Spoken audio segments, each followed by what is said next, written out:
इतिहासाच्या पानावर रयतेच्या मनावर, इतिहासाच्या पानावर रयतेच्या मनावर, मातेच्या कणावर आणि विश्वासाच्या प्रमाणावर राज्य करणारा राजा म्हणजेच राजा शिवछत्रपती. सर्वप्रथम रयतेचा राजा शिवछत्रपती महाराजांना माझा मानाचा मुजरा.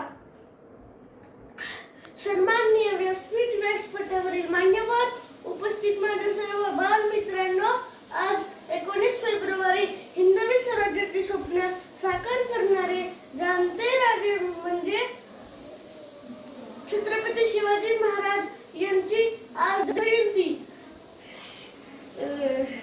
शिवाजी महाराजांचा जन्म 19 फेब्रुवारी 1630 रोजी शिवनेरी किल्ल्यावर झाला. त्यांना वडील शहाजीराजे भोसले यांचा सहवास फारसा लाभला नाही, पण माता जिजाऊ यांनी त्यांच्यावर चांगले संस्कार केले.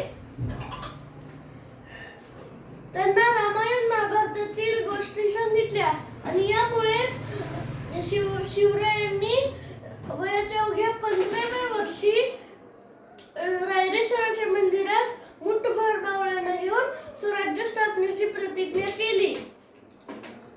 शिवरायांनी प्रथम तोरणा किल्ला जिंकून स्वराज्याचे तोरण बांधले. अफजल खान, शाहिस्ते खान, सिद्दी जोहर, मिर्झा राजे जयसिंग अशा स्वराज्यावर आलेल्या अनेक संकटांना त्यांनी धीराने व शौर्याने तोंड दिले.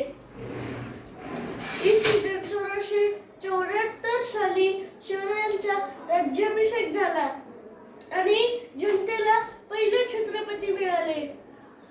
शिवाजी महाराजांनी शक्तीपेक्षा युक्तीचा वापर करून बलाढ्य शत्रूंचा पराभव केला. शिवरायांनी सगळ्या जाती धर्माच्या लोकांना समानतेची व न्यायाची वागणूक दिली आणि म्हणून मला म्हणायचं वाटते, शिवराय सांगायला सोपे आहेत, शिवराय ऐकायला सोपे आहेत. शिवराय सांगायला सोपे आहेत, शिवराय ऐकायला सोपे आहेत. शिवरायांचा जयघोष करणे सुद्धा सोपे आहे, पण शिवराय अंगीकारणे खूप कठीण आहे. आणि जो शिवरायांना स्वतःच्या आचरणात आणेल तो या जगावर राज्य करेल, एवढं मात्र नक्की. जय भवानी, जय शिवाजी.